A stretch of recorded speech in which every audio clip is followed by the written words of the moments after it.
Thomas Edison, मशहूर साइंसदान, बचपन में बुखार के बाइस कुव्वत गोयाई से महरूम हो गया था।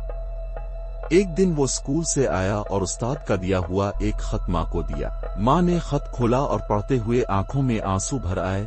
फिर आवाज बुलंद कहा, तुम्हारा बेटा एक जीनियस है। ये स्कूल उसके लिए छोटा है और यहाँ इतने अच्छे उस्ताद नहीं जो उसे पढ़ा सकें, इसलिए अब उसे खुद पढ़ाएं। माँ ने जिम्मेदारी ली और एडिसन की तालीम व तरबियत खुद की। सालों बाद जब थॉमस एडिसन दुनिया का मशहूर साइंसदान बन चुका था और माँ वफात पा चुकी थी, इसे पुराने कागजात में वही खत मिला।